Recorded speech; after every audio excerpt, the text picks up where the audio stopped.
Philippines-born Horacio de la Costa crafted a striking reflection called The Breaking of the Dawn. He writes, "It is the hour before the dawn, the hour of deepest darkness." De la Costa presents the signs of dawn not as grand events, but as small, almost imperceptible moments of grace. The rooster crows. Far away, a child begins to cry. These moments are reminders that hope often comes not with a trumpet, but with a whisper. In the east, a star fades out, and the sky begins to whiten. De la Costa invites us to watch and to wait, not in despair, but in active hope. It is the breaking of the dawn. The day begins to stir. Then the world that was once submerged in darkness begins to stir, awakening not only to light, but also to possibility. Sometimes the most profound transformations begin with something as simple as a rooster's crow or the soft light of dawn.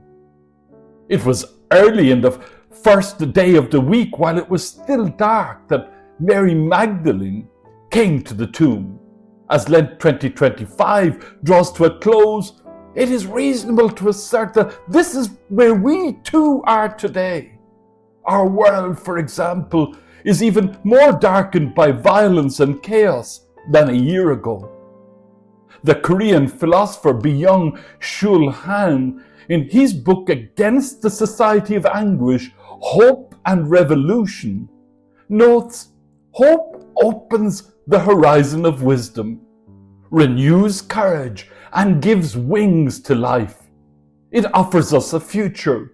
I believe that in addition to giving us wings, hope is the torch we carry in our hand, lightening our way and helping us to emerge from the darkness in those moments when the world seems bleak. Mary comes looking for the body of her beloved teacher. But although it is dark, the Lord is already present in the garden with Mary Magdalene and with us. In the garden, we encounter three seekers: Mary Magdalene, the beloved disciple, and Simon Peter. Each one searches for the Lord in his or her own way. Each has their own way of loving, and each their own emptiness. Each of these seekers has their own role in the dawning of hope. There is no rivalry. All of us can identify with at least one of them. Which one are you? Mary Magdalene is drawn by love that is tender. It is down to earth, physical, flesh and blood. She wishes to care for the body of her beloved Lord. She surely stands for all those whose lives are driven by compassion for the wounded of the world.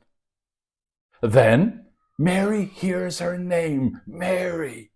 It is fitting that she whose life is driven by compassionate, tender love should have her emptiness filled with her name. She searched for a dead body, but she found more than she could have dreamt of: the love that is alive forever. Then there is the disciple whom the Lord loved. He too had his way of loving and his emptiness, the extinction of the light of his life. He lets old Peter, puffing and panting, go in first into the dark tomb, but he sees the empty space between the angels, and he believes. This is the love which gives sight. Where there is love, there is sight. He sees with the eyes of love, and so sees love's victory. Then there is Simon Peter. His heaviness is the heaviest of all, the burden of failure. He denies his friend. Each of these witnesses is touched by a love which is infinite. Mary Magdalene is touched by and infinite tenderness. The beloved disciple is moved by the search for boundless meaning. Peter, by the need for mercy, which is without limits. Intriguingly, all of the accounts of the resurrection are filled with questions. Twice, Mary Magdalene is asked why she is weeping. She asks, where have they put the body? They all ask why the tomb is empty. Luke's accounts of the resurrection are filled with questions. Why do you seek the living among the dead? Jesus asks the disciples fleeing to Emmaus, what are you talking about? Then to all of the disciples he asks, why are you frightened? Why do doubts arise in your hearts? The resurrection bursts into our lives not as a bald statement of fact, but in searching questions. Profound questions do not seek information. They invite us to be alive in a new way and to speak in a new language. The poet Rainer Maria Rilke wrote, "Don't search for the answers which could not be given to you now, because you would not be able to live with them. And the point is to live everything. Live the questions now.